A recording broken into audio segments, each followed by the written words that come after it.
All right, let's testify, man. Oh God, you've done so much for me. I'm grateful and overwhelmed here at your feet. And I could stay here forever, Lord, but you call me to something more. And I hear you say that you have a plan to use every broken woman and man to display just how good you are. We are your living pieces of art. What good does it do to hide away when all of my scars are a picture of grace? All right. So I will testify of the power of God. I will tell the word of the hope I have found. For my body was broken, my heart was made whole, and that's too good to keep to myself. So I will testify of the power of God. Oh, do you believe it? Has he done it for anyone else? I said, has he done it for anyone else? Cause the God that I serve, he's always at work. Has he done it for anyone else? So come on and testify of the power of God. Come on and tell the world of the hope we have found. For our body was broken, our hearts were made whole, and that's too good to keep to yourself. Come on and testify of the power of God. This is my story, this is my song, praising my Savior all the day long. I'm gonna testify. Somebody testify your voice. This is my.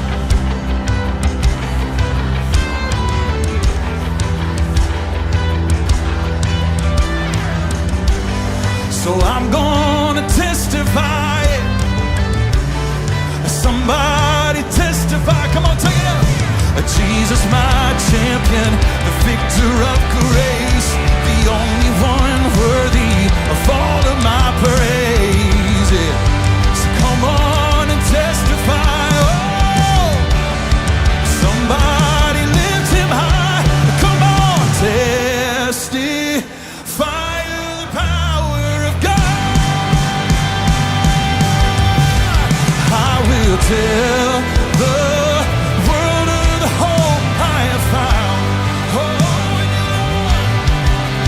for my body was broken, my heart was made whole, and that's too good to keep to myself. So I will testify of the power of God. Sing that. Oh, my body was broken, my heart was made whole, and that's too good to keep to myself. So I will testify of the power of God. Oh, let's do that right now, Murfreesboro.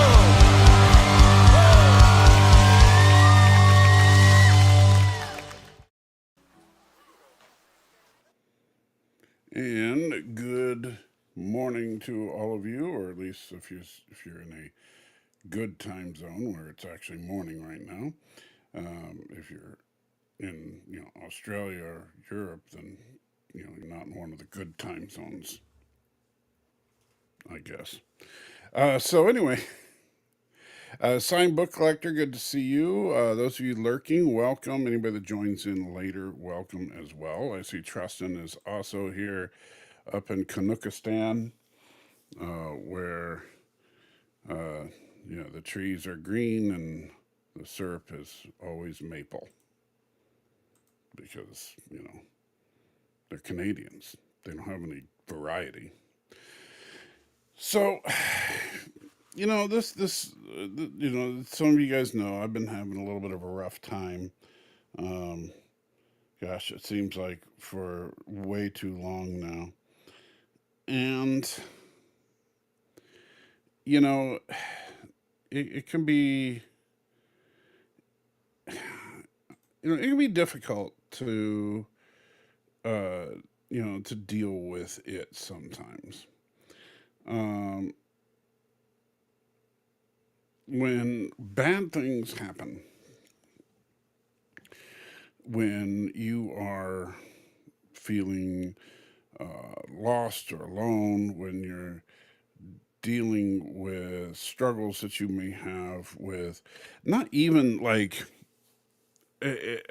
for some I would say it's not even the struggle with sin in the direct sense that, oh, I shouldn't do this but I want to do this, but I shouldn't but I want to, kind of thing.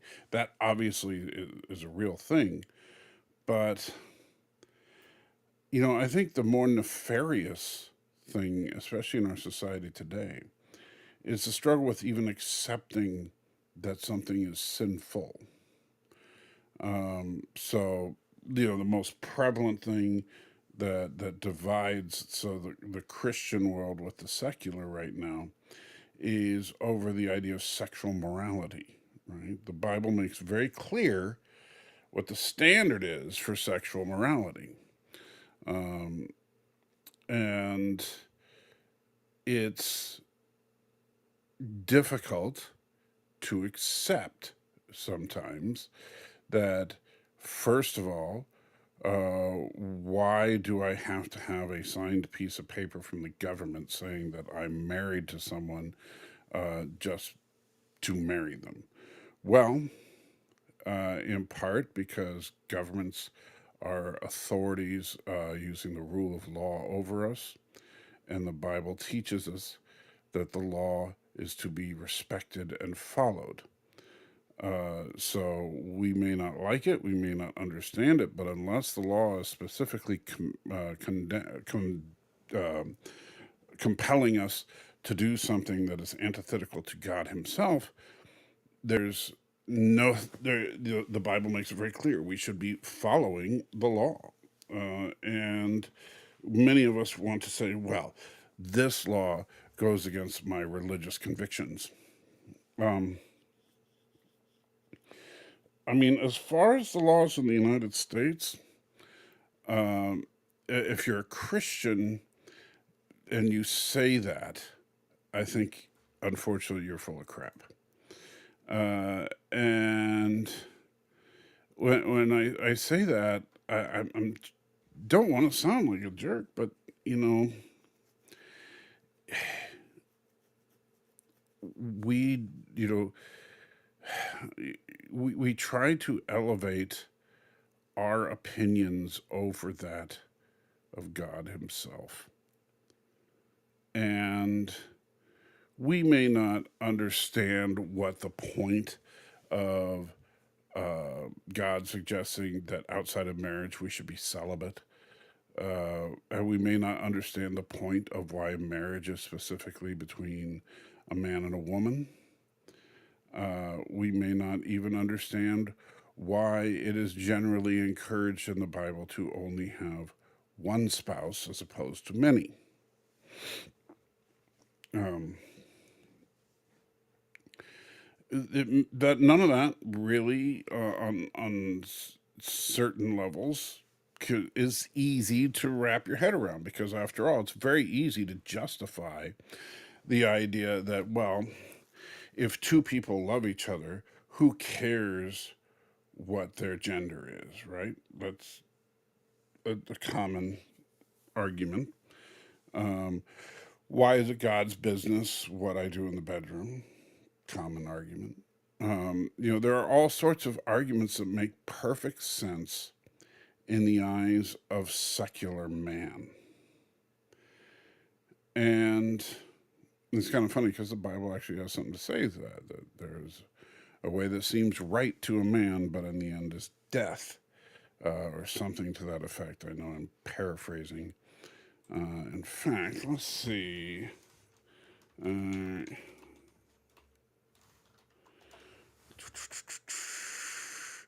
yeah, it looks like that's from Proverbs 14. So let's switch screens.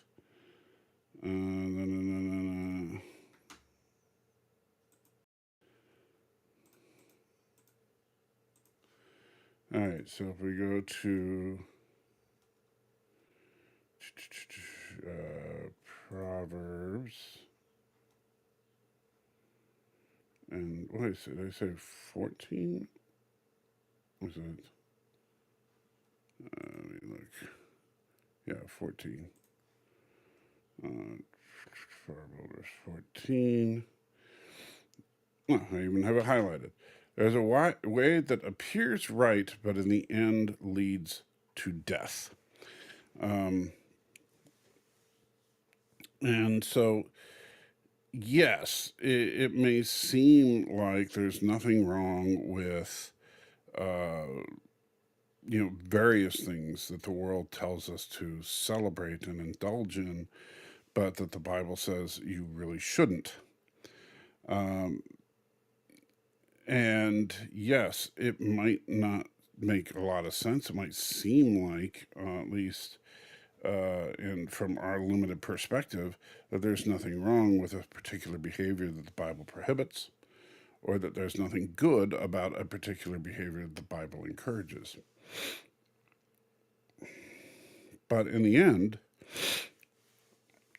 if those ways that we think are right end up leading us to death. And when it talks about death here, it's not just talking about the grave, because we are all going to the grave, as you well know. But it's talking about what Revelation calls the second death, condemnation, hell, whatever you want to call it. And that the more that we embrace things that are declared sinful, the more that we indulge in that, the more that we encourage it, the more danger we put ourselves in. And so we need to be very, very cautious of that kind of thinking. Now, one interesting thing, so on like, so Stan Lee is here, says Eastern time zone is the only one that really matters. Well, I'd say the Central time zone, but I understand you're just a little bit off. And my argument is, why is it the government's business? Does not matter. And what I mean is, if again, that would be, you could say, like, why is it the government's business that I get married? Okay, then petition to remove marriage laws from the system. That doesn't mean that we ignore said laws. And further, the Bible makes it very clear that we are to be married in a very formal and deliberate way. And in fact, in a legal way. Marriage from the very beginning was a legal contract. You know, so I think that, why is it the government's business? Well, because we made it that. The people, the government is just composed of a group of citizens. Now you can argue about the elitism and all that, but they're still citizens, and they have decided that this is how it's going to be. And if we want to change that, then what we need to do is vote for people that more accurately represent our beliefs. But we don't do that. Instead, what we do is we rally around a particular political party, usually around a single issue. So, for example, many so-called conservative Christians will rally around the Republican Party for the sole reason that the Republican Party tends to be the party of pro-life, that is anti-abortion. And While I certainly can understand and empathize with the idea that, abortion is something that as a Christian we would find abhorrent and is something that we would want to, if in any way, shape, or form that's possible, reduce. Um, that's not going to be the sole determiner of how I vote, because there are a lot of other important issues besides abortion. And the problem is then you start saying things. Oh well, how can you possibly compare the value of a child to the value of economic policy or whatever? And from the stands of a practical sense, it's very easy. You know, as horrible as abortion is, each abortion affects one child, statistically 1 point something, but um, whereas bad economic policy affects everybody, not even just in the United States, but truly bad economic policy will have ripples that happen around the world, such as what we've seen and we're still seeing as repercussions from various government shutdowns that happened during the COVID pandemic. We are still feeling the repercussions of that, even though people are in denial about it. The reason that we've had a lot of inflation in the last couple of years isn't because Joe Biden was president, and it's not because Donald Trump is president. It's because of the repercussions from the policies enacted by Trump and sustained by Biden during the COVID pandemic. Um, the reckless spending of money by, again, started by Trump, continued by Biden,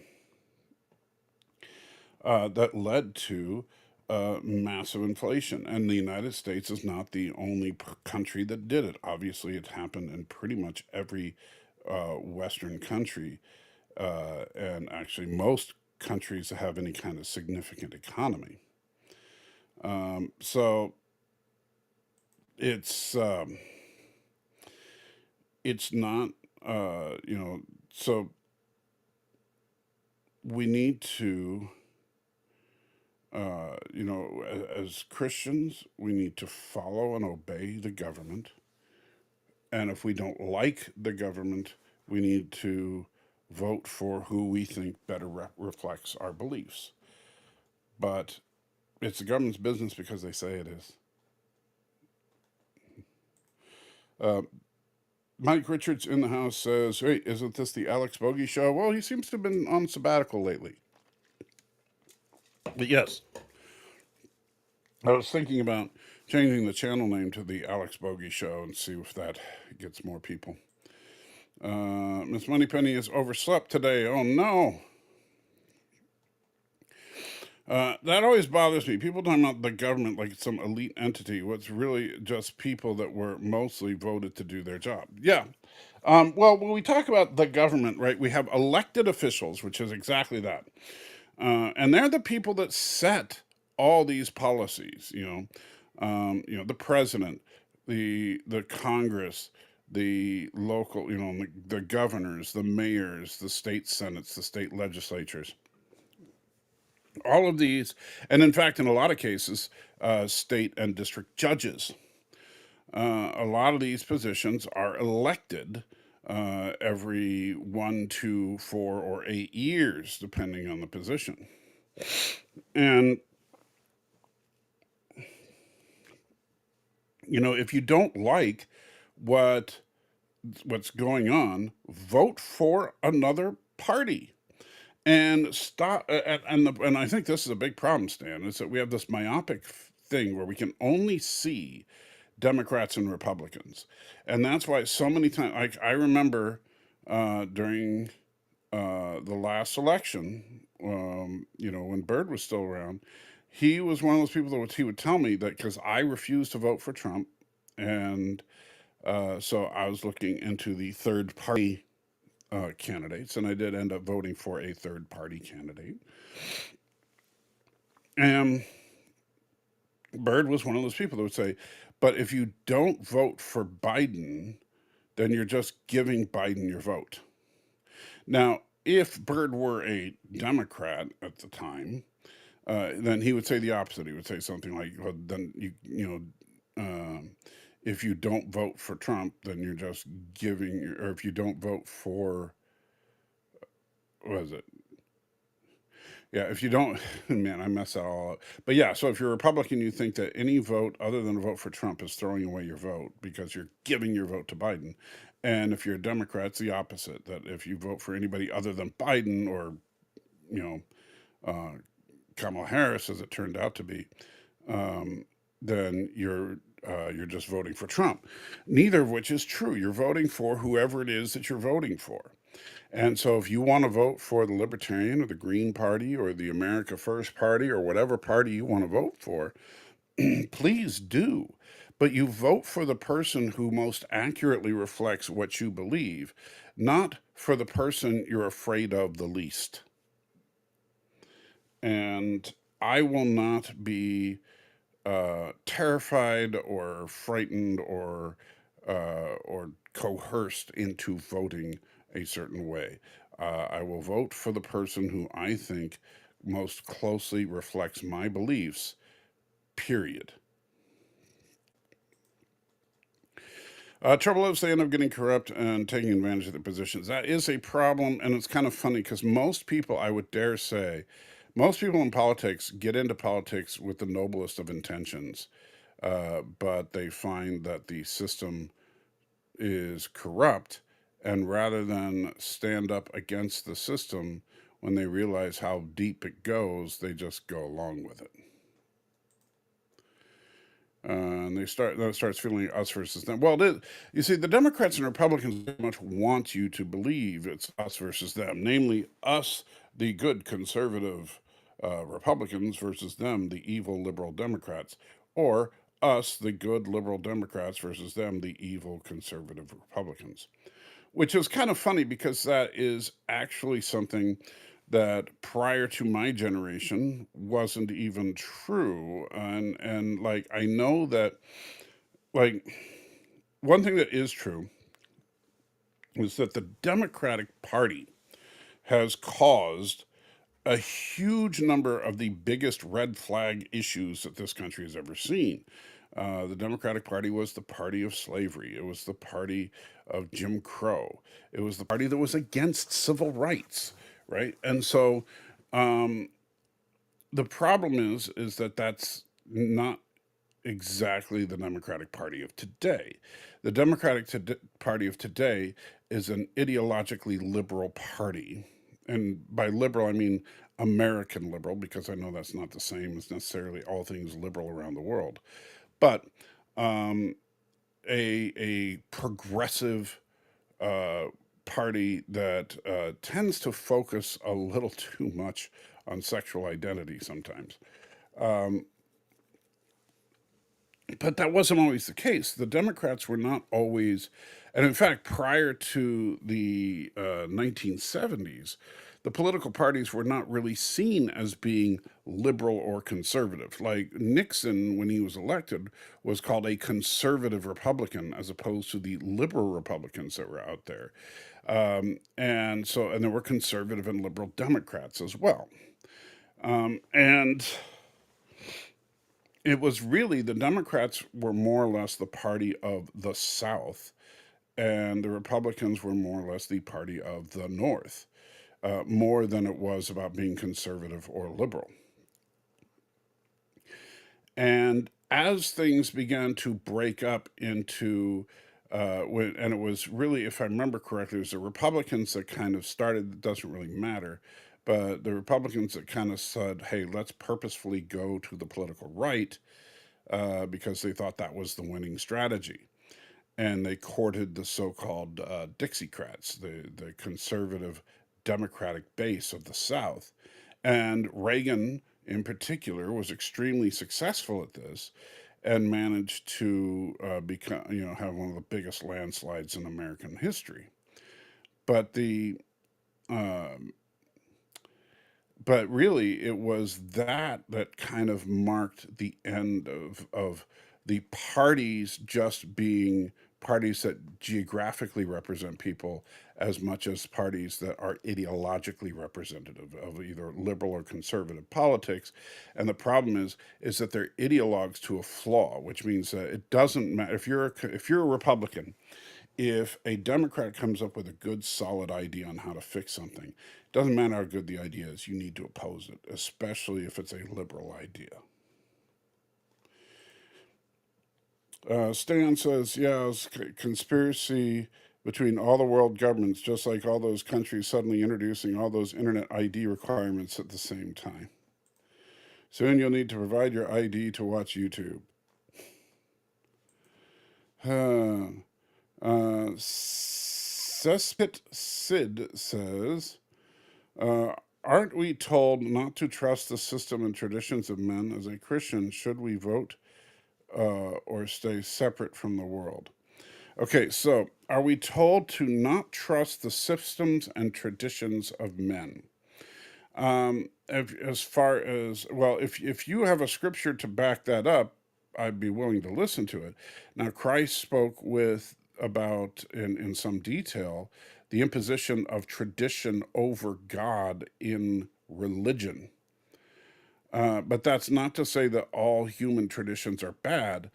But if you have a tradition that has to do with your religion, and that tradition is not based directly on scripture, then you've got some serious problems.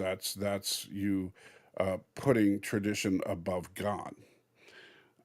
So, as far as voting or staying separate from the world, no, and that's another common misunderstanding. It doesn't say we need to be separate from the world. We need to be insulated from being corrupted by the world. We need to be, as Christians, we're supposed to try to live beyond reproach, and we're supposed to be well enough versed and understanding of the Word of God so that when situations come up, we understand what God's opinion is on various things and we don't falter. However, it does not say in the Bible that we're to like huddle up and become isolated little communities that don't interact with the rest of the planet. Stan says, so are easier to track. I mean, protect kids. Well, that's the other problem. The two parties are actually very similar. Well, they're virtually identical, except that one broke left and one broke right, 40, 50 years ago. And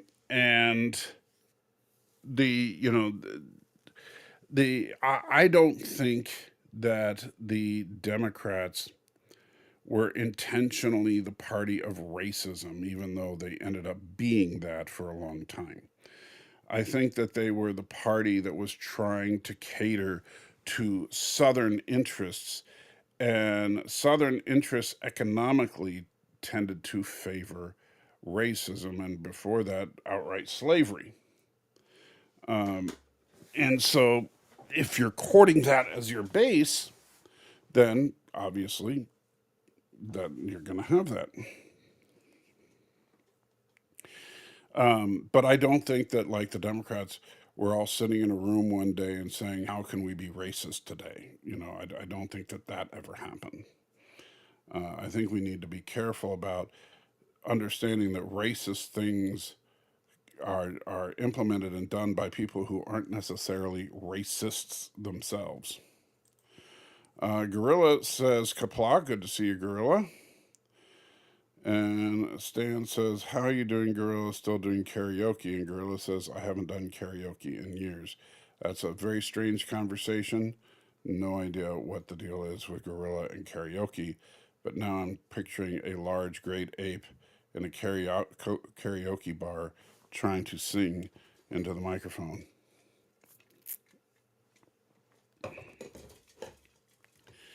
Thank you for that. So, yeah.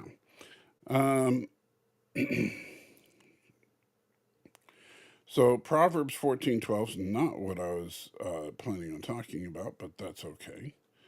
Let me see what I was going to talk about. Let me see if I can find it again.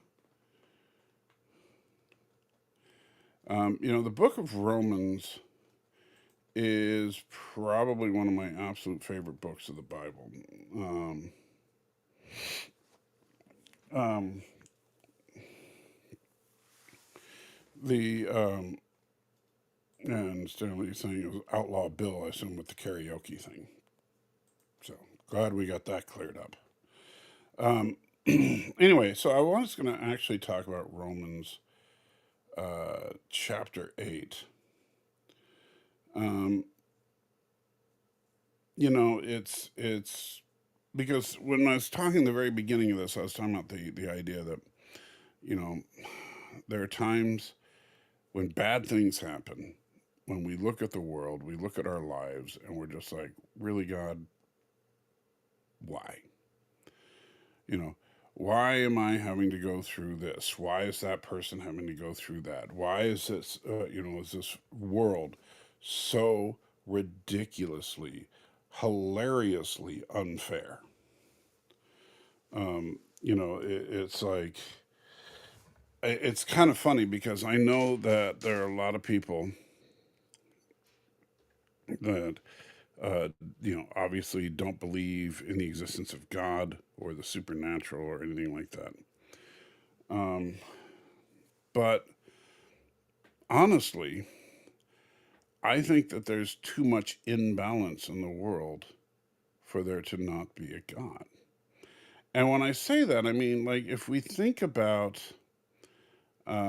basic scientific principles, like, Darwinian evolution is a great example. Um, if the sole um, uh, or an explanation for the diversity of life on Earth is Darwinian evolution, and Darwinian evolution is completely correct, then the world is way out of whack because there are so many times where it just doesn't make sense that things haven't evolved in a certain way or or it doesn't make sense that things have evolved the way they have. One such example that I've said before, and I know some people scoff at me for it, but I think it's a legitimate argument, and I haven't really heard an effective counter to it, um, is why why are humans so physically inept as a species?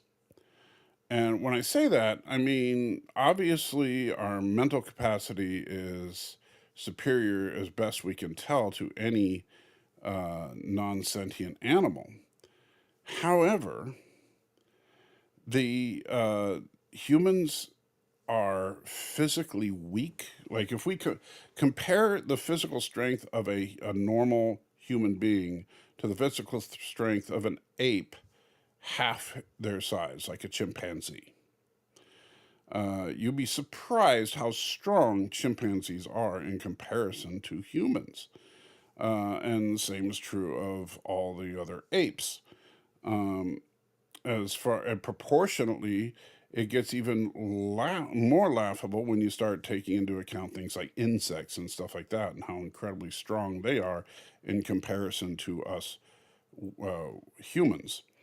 Our senses all at the bottom of the spectrum as far as our visual abilities, our hearing abilities, our smell abilities. All of our senses are just really, really uh, what we're like blind and deaf, and we can't smell anything. And it is amazing that a creature as weak and pathetic as humanity could become the top of the food chain.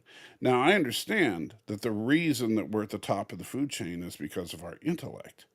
But how did we rise to that position while being physically inferior to every other species, or at least every competing species? Um, Things like that don't add up to me. Even if you look at human behavior, if you're going to take a truly atheistic worldview. Now, I know that people think, well, atheism isn't about a specific set of beliefs. No, they're only about specific beliefs if you are logically consistent and if you give it any thought. So, for example, atheism, that is, uh, the assumption that God or gods do not exist, um, would lead to the idea that the universe is entirely deterministic. Because if everything has evolved from natural processes, everything without exception, um, and that means as long as we had a sufficient understanding of those natural processes, we should be able to predict every event that would ever happen. And I would stand by that. As far as from an atheist standpoint, it's the only worldview that makes sense. There is no such thing as free will, or because there's no such thing as the spirit at all. And so, under the idea of atheism, the world must be deterministic. Every event that is playing out and will ever play out is playing out the only way it possibly could have. Because it's all just reaction to stimuli, but all the stimuli is just reaction to previous stimuli all the way back to the beginning. And that includes our very thoughts and actions as individuals. We do not have any kind of grand say in the grand scheme of things as to what we will or will not do, think, or even say. And in fact, in a truly deterministic world, I would submit that prisons are a complete waste of time because you're punishing people for behaving the only way they could possibly behave. Um, so, all this kind of thing got me thinking about, dealing with the unfairness of life from a Christian perspective. And the thing that I kept coming back to is Romans chapter 8. Um, and there's uh, a particular passage at the end of Romans chapter 8 uh, that a lot of people know, which is verse 28, which, at least like in the NIV, it says, "And we know that in all things God works for the good of those who love him, who have been called according to his purpose. For those God foreknew, he also predestined to be conformed into the image of his Son, that he might be the firstborn among many brothers and sisters. And those he predestined, he also called. And those he called, he also justified. Those he justified, he also glorified." Now, this little passage is one that people who hold on to the Calvinistic philosophy of theology tend to use heavily, is because the idea in Calvinism is that we are in a deterministic world. It's just that everything was determined by God. Um, and they will tend to use this as evidence of that, in that God foreknew and predestined people before they did anything. And while I agree that it clearly says that, and as such, if you believe that the Bible is the Word of God, then it's obviously true. But that doesn't mean that those people had no free will. It just means that God knew ahead of time what their free will decisions would be. It would be like me trying to suggest that because I know, granted, I don't because I'm not an expert, but if I studied enough and everything, I could say that I knew most of the major actions of, say, George Washington, right, the first president. So I could have studied, where he, how he grew up, where he went to school, what he took in college. None of this stuff do I actually know, but I'm just saying this is all stuff you could learn. You could learn all the wonderful details about his dentures. You could learn about every executive action he took as president of the United States. You can look at all of his actions during the Revolutionary War, and how and all of his letters and his eventual death. And you could know all of this stuff as a student of history. Does any of that knowledge change that George Washington had free will to do those things? And obviously, the answer is no. Whether or not you know what happened in the past is not a determiner of whether or not those past actions were done arbitrarily or as a response to some kind of stimuli. And so then we start talking about God.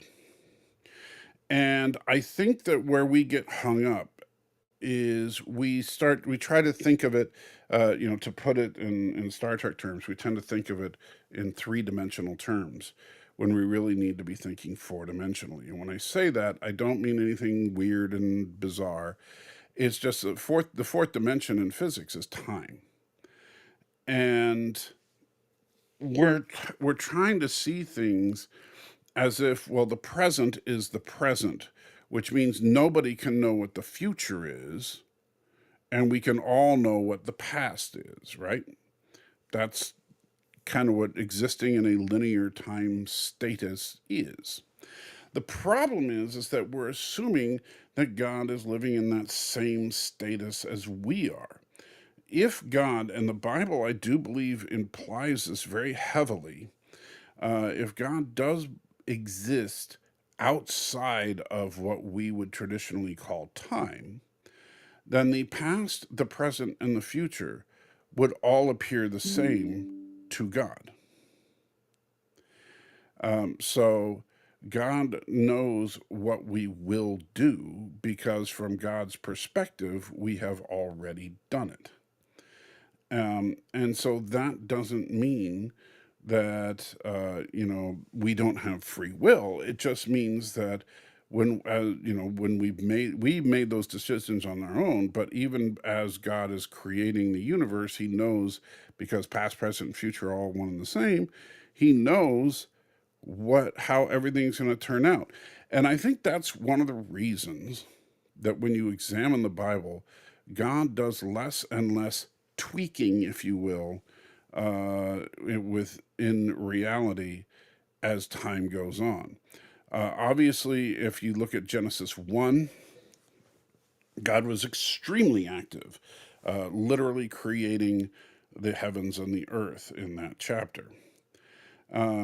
We get to later chapters of Genesis, and we see God directly intervening in the lives of people like Abraham and Isaac and Jacob.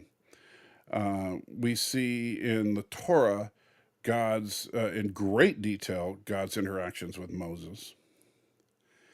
But then God just becomes a little bit less and less talkative as time goes on. The prophets give way to the age of silence, which was about the 400 years prior to Christ. And then we had Christ coming. And since then, depending on who you talk to, God's been pretty quiet. That He's just kind of letting things run on their own right now. At least that's how it would appear. And so some people argue that this is proof that God doesn't exist, and the people back 2,000 years ago were just very gullible. There are other people that basically will make a slew of other arguments about what this all means. But I think that honestly, it just makes sense, because the earlier in the timeline you tweak something, the larger repercussion it's going to have later on, right? So now we don't know how much time exists on the entire timeline. For all we know, the universe ends in 5 minutes, or it could end in 50 billion years. We have no way of knowing. However, we are definitely further into the timeline than we were 2,000 years ago, 3,000 years ago, 4,000 years ago. And if you're tweaking something just as civilization is really getting going, it's going to have a far bigger impact than if you tweak tweak something today. However, does God tweak things today? I don't know. It seems like he does, just not in extraordinarily graphic and vulgar ways that everybody can see, despite the fact that that's what atheists seem to think would convince them of becoming Christians, even though, I mean, I think if we just looking at the Jews themselves, that's patently untrue, that people can see God directly and still deny him.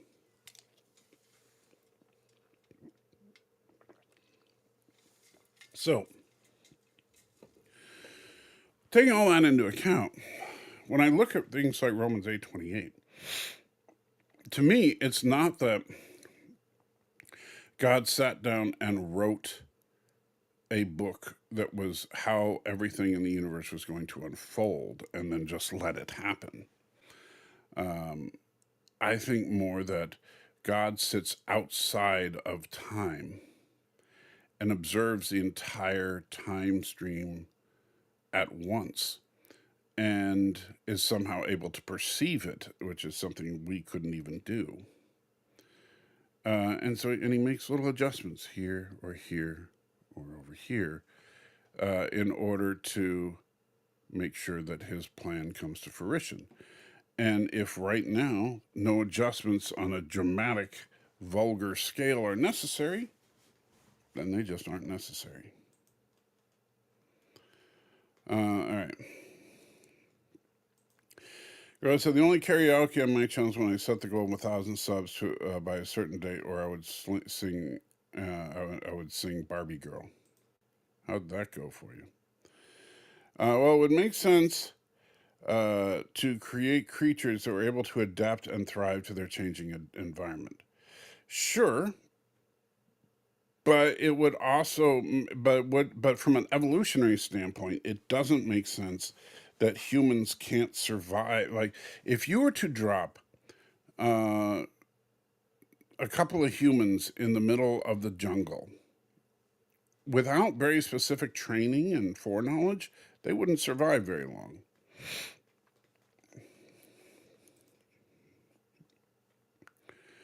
If creatures couldn't evolve, then when the environment changes, then everything would perish.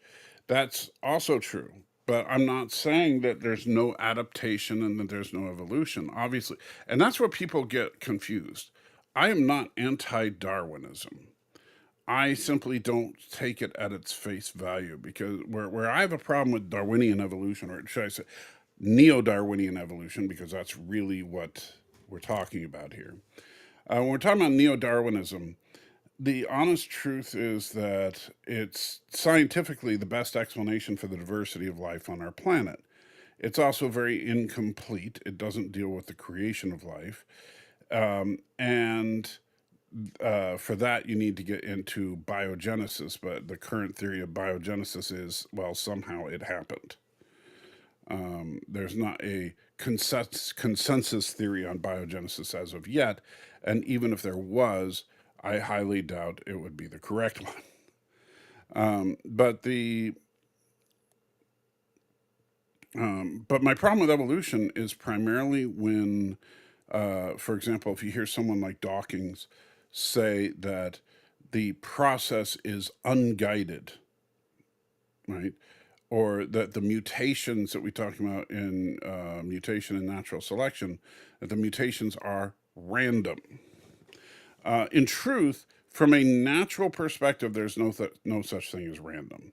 There might be things that are unexplained, but that does not make them random. And I think that that's something that people do need to understand. Random doesn't exist. Not in the sense that most people are thinking of. I think that outside of the actions of sentient beings, or is it sapient beings? I never know which word is the correct one to use. Doesn't really matter at this point. You know what I'm talking about. But outside of the action of beings that have some kind of free will, everything is deterministic. And yes, that includes things at the quantum level that people think are random because they're not random. We just don't quite get it all yet. We're trying our best to understand it, but there are things that we still struggle with. And how do I know this is true? Well, I mean, honestly, it's a philosophical position more than anything else. So we don't have hard evidence one way or the other. However, I think the strongest piece of evidence that there is nothing truly random about the natural processes that govern the universe is that if there was some kind of randomness at the base level, as many believe, many that tout how quantum mechanics is the answer to everything, they really believe that there's this randomness at the bottom. But if there was, then the universe would be chaotic.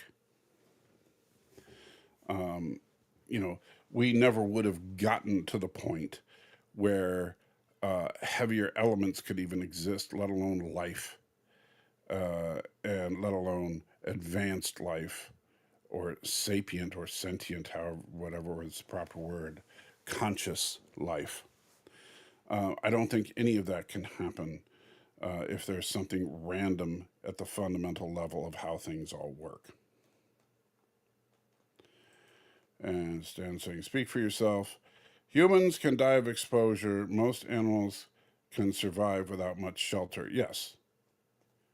That's just one. Yeah, because you take a human in almost every environment on the planet, and they will die within the first year without proper protection. Whether it be protection from blistering sun or from frigid cold, uh, generally speaking, almost everywhere on the planet, you're going to experience one of those two things enough to kill a person.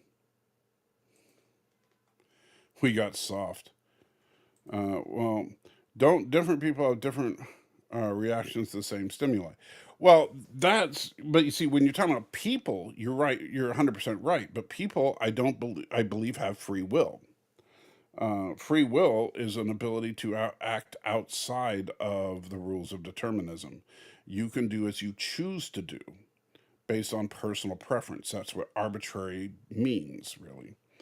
You simply choose it because you choose it. However, if you're talking about something that's not a living sentient being, then if you stimulate it the same way, like if you roll a cue ball into the 8 ball on the other side of the table at the same speed, the same force, same starting positions, exactly the same a billion times, it will happen exactly the same a billion times. Now, when it comes to calculating the position of individual particles and stuff like that, it becomes a little more complicated. That's where we got quantum mechanics. We can only calculate the probability of a particular outcome, not the exact outcome. And that's because we've gotten to a point where we can measure things so small that by measuring it, we change its state. And when we change its state, we can't always predict how it will change. So, and it's not that we won't ever be able to predict it, it's just that at present we can't. Josiah says, "Im we go." Mr. Know It All versus Bud Spencer. I don't know who Bud Spencer is. Stanley laughing. I wonder if Mr. Know It All was ever a clown on the side job. I do not believe so, but I think he would make a good clown. Ariel in the house says, "Greetings, Gandalf of the Bible. Hope you is doing good, and hope all of the chat is also doing well." Bob the Tomato versus Larry the Cucumber. Well, now that's a more interesting matchup because before you suggested Bob versus Archibald, which I think Bob curb stomps Archibald because, I mean, let's be real. Archibald's a wienery little British prissy guy, and Bob, is a tomato. But Bob versus Larry, now that's an interesting one because I think Larry has the advantage of pure mass And you also have to give it to Larry that, if you've ever tapped a tomato versus a cucumber, like tapping it on the side, cucumbers are made of sturdier material than tomatoes. So, like, you could probably squish a tomato with a cucumber.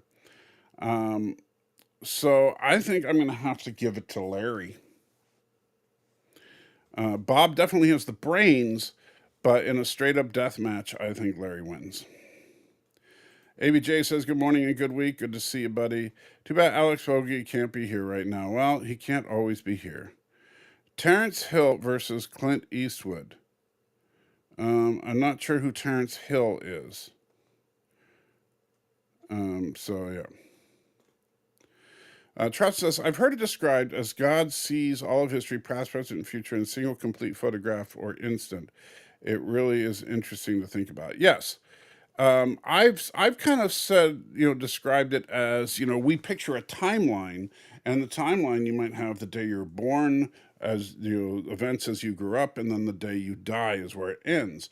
And we can see the timeline from our perspective in it. But God just looks at the whole graph and he can see, oh, but if he changes something early on here, he can see what the end result is immediately. Beetlejuice versus The Mask. I think The Mask clearly just is on a different magnitude level than Beetlejuice. You can defeat Beetlejuice by saying his name 3 times. The Mask would have no problem doing that. Yes, I would tend to agree. Pretty sure the Mask can still defeat Beetlejuice without saying his name there 3 times. Well, yeah, that's the thing. The Mask can do pretty much anything that he can imagine himself doing. Biogenesis, because it happens. Then leans back and rests, feet on desk. Yep, that's why we get paid the big bucks. Yep. Biogenesis is, anytime you hear a scientist talk about biogenesis, turn on your skeptical ears for a minute and listen to what they're saying. Because the problem is when it comes to biogenesis, we don't know. And to suggest we do know is an absolute lie. With biogenesis is concerned, the idea of the origin of life, hence the name biology, genesis, beginnings. And so with biogenesis, there's a principle we call abiogenesis. And abiogenesis, much like atheism, is the opposite of biogenesis in a sense, in that abiogenesis basically states that life cannot come from non life, right? Non living material does not become living material. That's the principle of abiogenesis. Biogenesis would have to violate that somehow. So, it's one of those things that it's like, oh yeah, sure. All you got to do to get to the beginning of the universe, or in this case, the beginning of life, is to violate the laws of physics. Then you're fine.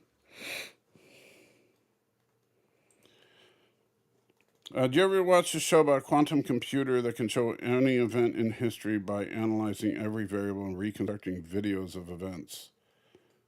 That doesn't ring a bell. Sounds interesting, though. Touches on determinism versus free will argument. I always found determinism free will to be interesting to discuss, but here's the problem I see with it. I think free will is patently true, and no matter what you do, you're not going to be able to convince me that free will doesn't exist because I will simply cite Descartes. I think, therefore I am. I know with 100% certainty that I can make arbitrary free will decisions. Now, I may not be actually in this physical body. It could be a brain in a jar, a computer program, or whatever. But I make my own not deterministic, but I make my own free will choices over certain things. I can choose whether or not I want to pick up this drink, and even though I'm not particularly thirsty, take a sip. Why did I do that? Because I could. Why not? His hat isn't pointy enough for Gandalf. Well, I'm Gandalf with style. He's a New Age Gandalf. Of course, Gandalf in his day would wouldn't wear a pointy hair hat. And Boots Cranchel. Religion is nothing but baseless assertions of the supernatural which are easily discarded as nonsense. Okay, great. That's a fine statement that's not backed up with anything other than your assertion. I mean, that's the funny thing is you could actually say that exact you could hand wave away your statement with the exact same reason as your statement gives. Look, I understand that some people just say, well, of course religion is fake because look, it has silly things that we know aren't true in it. And the reason we know they're not true is because we know they're not true. And honestly, that kind of thinking is just as flawed as people saying, I know the Bible is true because the Bible says it's true. Um,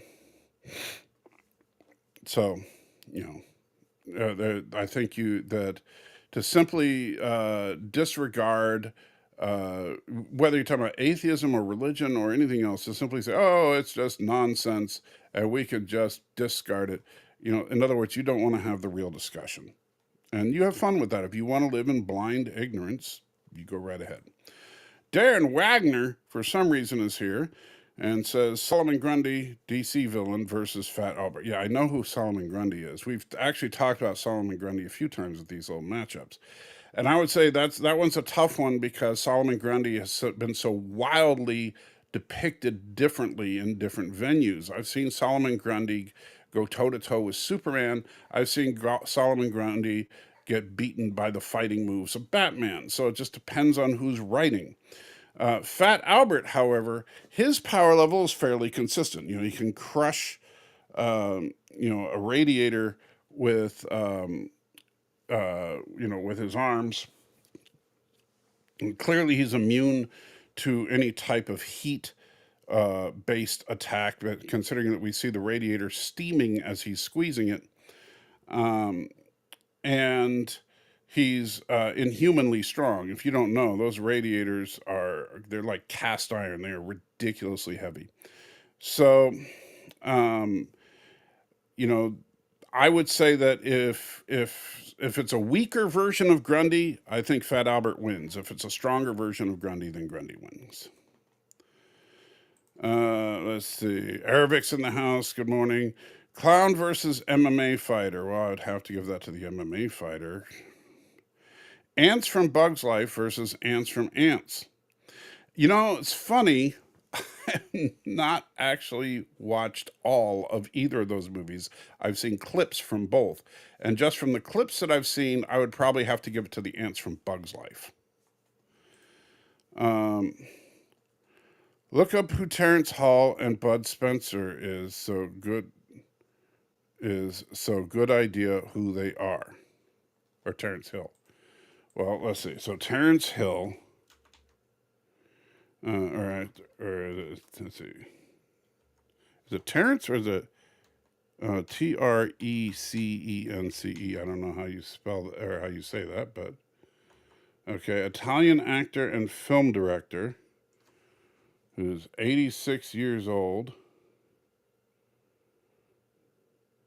Okay, I guess he was in a lot of westerns, but yeah, don't looking at him, nothing special about him. So Bud Spencer. Bud Spencer, another Italian actor, professional swimmer, and water polo player. Okay. And was also in spaghetti westerns. So, yeah, my wife might know more about him than me just because of the fact that she likes some of the spaghetti westerns. If I remember. Well, no, she doesn't. She likes this, like, um, oh, what am I thinking of? Like the Italian horror movies from back then. Um, but yeah, you know, a couple of actors from the Western genre back in the day, and I was never into Westerns, so sorry. By the way, is Leviticus all just instructions for rituals? No. We're actually getting towards the end of that section of Leviticus. Leviticus is three distinct sections. The first being the instructions for the various sacrifices. The second that we're going to get into will be the Levitical law, and that's where some of the really good stuff comes up. Let's see. Argument I hear from time to time is there's one chance in 100 trillion. It's a valid argument. That comes across a little weak to me.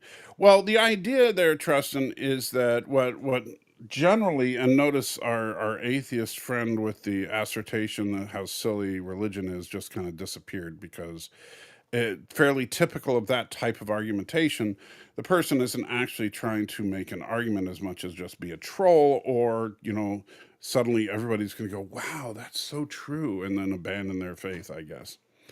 But but yeah, a common argument from atheist type thinking is that if there's a one chance in 100 trillion that something will happen, then obviously it did happen because, hey, we're here, right? And so that's to suggest that, okay, it's better to believe the one out of 100 trillion odds than to believe that there's some kind of intelligence behind everything.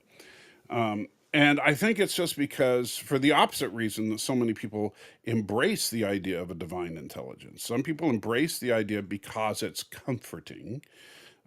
I tend to think that it can be comforting, but it can also be disquieting depending on what you're doing. And but I think that it's the opposite. I think it's people that are terrified by the idea that there's an absolute morality and that we will all be judged by that standard, even though we all tend to agree that there is an absolute morality without saying there is. For example, we all agree that murder is wrong, unless you're a sociopath or psychopath, whichever it is. Um, we all agree that taking other people's property without permission is wrong. We all agree that that various things that are in the moral code, if you will, we all agree.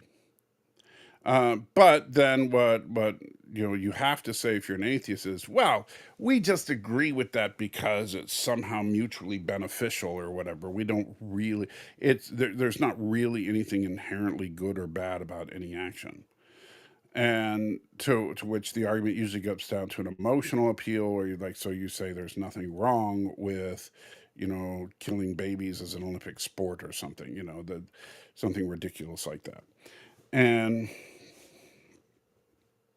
the conversation usually devolves from there. Um, I think that you know the truth is that if there is a better explanation than God as far as the origin of the universe, I've yet to hear it. And the best that I've heard some of the best minds in physics come up with is that the laws of physics themselves would cause the universe to happen, even though the laws of physics themselves don't do anything. So that's a whole other problem. Ariel says, oh, okay, that's on love chat and not on top chat. Okay, not sure what you mean. How many times did a dragon show up in the Bible?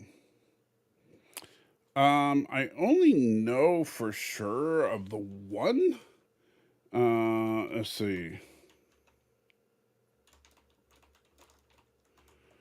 Da, da, da. Okay.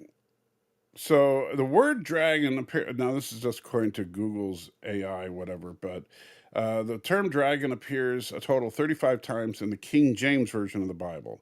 Of these, 22 are in the Old Testament, 13 are in the New Testament. The Old Testament term often translates to the Hebrew word uh, tanium and refers to sea monsters, large reptiles, or symbolic representations of evil. In the New Testament, the 13 instances of dragon all occur in the book of Revelation, or symbolic representations of Satan.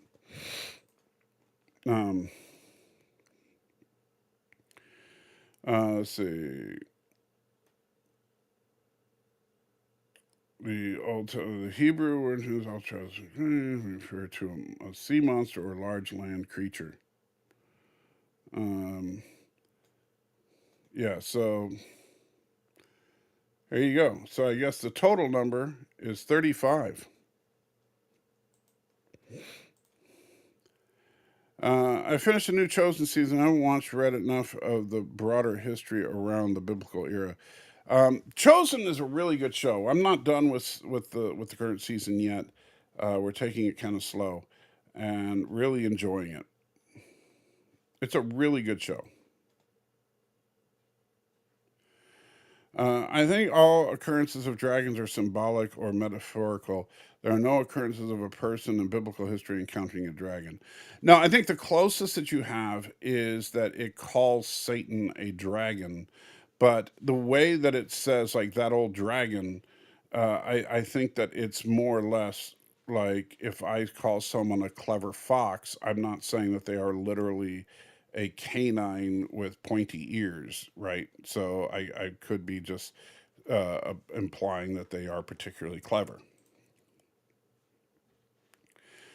I've always seen religion as sort of in a bottle, not playing out in the larger world of Caesars and other societies.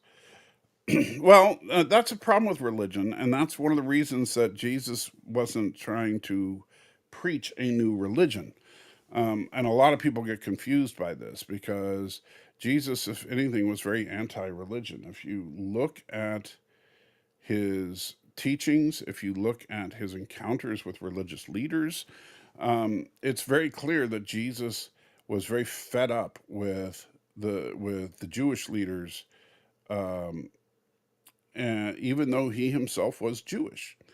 And he never, one thing I find really interesting about Jesus is that he never once tells any of the people that he encounters in his travels to change their religion. Not once does he even address it. He just basically says, now go and, he'll say, sin no more, or he'll say, follow me. But he doesn't say, change your religion. Say Darren, being the argumentative soul that he is, says Fat Albert didn't crush a cast iron radiator. He played it like a set of bagpipes. The only thing he crushed was the airbag part, which was an old vacuum cleaner bag. Well, maybe it's Mandela effect, but I seem to remember the actual radiator distorting under the crushing weight of his arms. But maybe I'm wrong. I mean, I'm certainly willing to be corrected.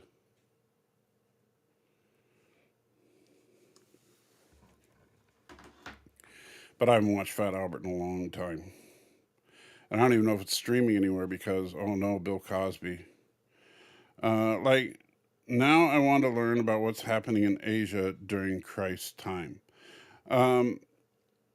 Asia was pretty much out of the picture as far as like in the Bible, like Asia Minor is really what we call Turkey. So don't get that in your head when you see that as far as Paul's traveling to Asia.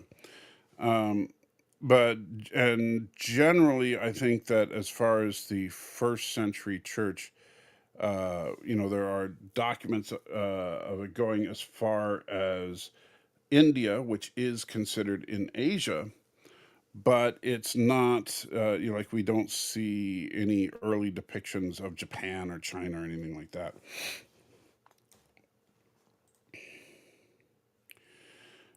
In the Catholic Apocrypha, there's a fun store. I assume that's story, Bel and the Dragon, which is basically the prophet Daniel using science to debunk the claims of a priest of Bel that they had a dragon. Okay, I did not know that. And don't get me wrong, I don't hold the Apocrypha in disdain, but I simply don't consider it to be the Word of God. A little off topic, but where did the term spaghetti Western come from? Because it's Italian. And when people think of Italian food, they think of spaghetti. And yes, Ariel says Westerns made in Italy. I assume it must be an argument against Christianity. It was a very localized event. I'm not sure what I was saying that triggered that. And God left up to new Christians to spread the message to the rest of the world. Guess that's why Christians tend to have evangelists. Well, yeah, that was actually something very different, because if you look at the history and you look at the Bible, read the Bible as a historical text instead of just trying to read it as a book of stories, right? And if we look at it from a historical standpoint, the Jews were the chosen people. Chosen meaning they were the descendants of Abraham, who was the chosen one. And basically, God picked Abraham quite arbitrarily and said, "Okay, you're a righteous dude. I am going to save the world through you." And gave Abraham this great prophecy that his offspring would become a nation of many people, blah, blah, blah. And of course, his offspring ended up being he's what, grandson Israel? Well, Jacob, who became Israel. Um, and Israel had 12 sons. Those 12 sons became the fathers of the 12 tribes of Israel. So but at that time, and to this day, as far as the Jews are concerned, the Jews are the keepers of the law. They are the keepers of God's word. But they are in no way, shape, or form encouraged to evangelize or to convert. In other words, their job is to simply make sure that the law remains present in the world through their nation. And then fast forward to Christ, and Christ is like, okay, yes, the Jews were the chosen people, and salvation comes through them. In other words, through the person of Christ, who was a Jew. And so at that point he's like, but we need to tell everybody this message, and this message isn't about religious doctrines and traditions and sacraments and rituals. No, this new thing is just about your relationship with God and your relationship with your fellow man and how important they are and your place in the universe. And that's not necessarily a religion, it's a philosophical argument, if anything. So Jesus kind of tried to, he basically rebelled against religion by not being religious. In most of the movies, Terrence Hill and Bud Spencer are pretty big, strong, and tough, while Terrence is a trickster. Okay. Because of Christ, because all of Christ's activities took place in a small area and were witnessed by relatively few people, figure was difficult to convince people in Germania to follow. Well, except that not really. Germany became a predominantly Christian nation.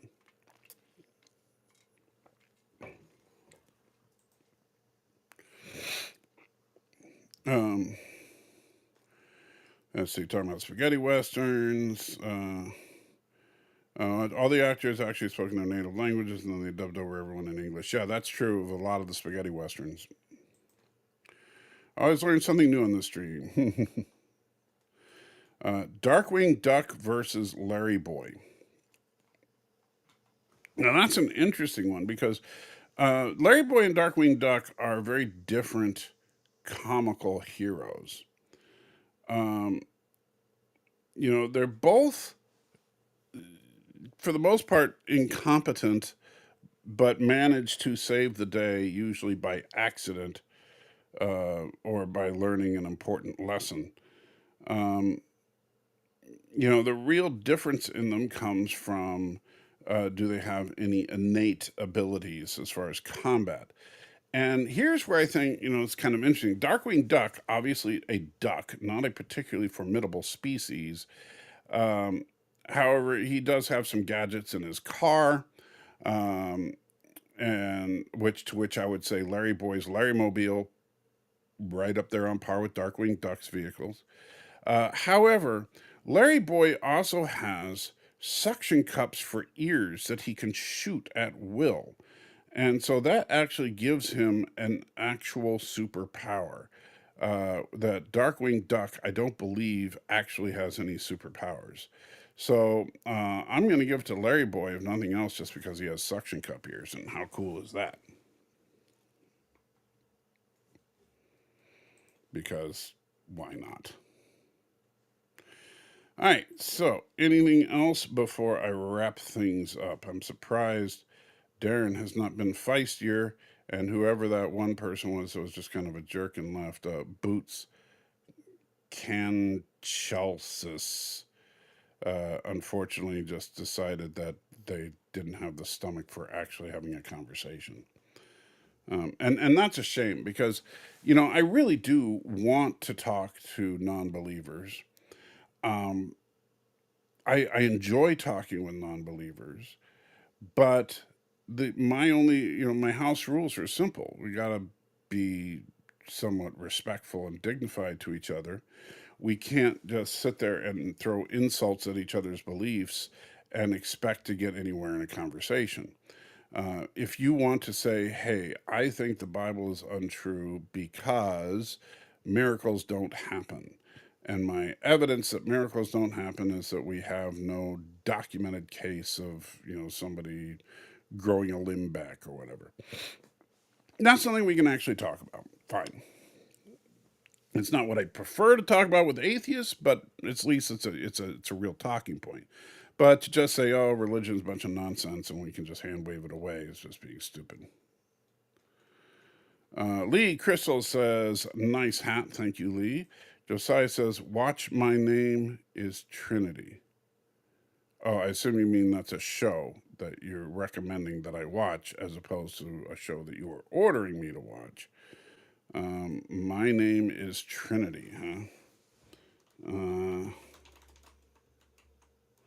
Oh, it's a 1970 movie, so I assume it's another. Yeah, it's an old western. I don't care about westerns from that era. I'm sorry, and I see it's Terrence Hill and Bud Spencer. I'm sure it's a fine Terrence Hill Bud Spencer film, but you have to understand, Josiah. I don't give a crap about westerns. You know, if it was an old science fiction movie, you might be able to get me to watch it. I've watched plenty of old sci-fi that was better than I was expecting. Day the Earth Stood Still, Earth versus the Flying Saucers, Forbidden Planet. There are a lot of classic sci-fi movies that are really good. Even some schlocky ones that can be fun to watch, like It, The Terror from Beyond Space. Um, but as far as westerns, honestly, never really hooked me, if you will.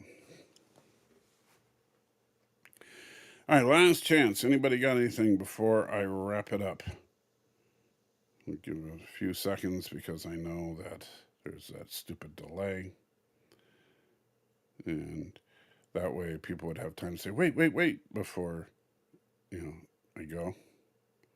But nobody's saying, wait, wait, wait. So I'm assuming everybody has had their salt fix taken care of for today. So that's a good thing because you should always get just enough salty in your daily diet. And Josiah says I can end the stream, and Stanley says very punctual. Well, thank you, I guess. And thank you, Josiah, for your permission to end my live stream.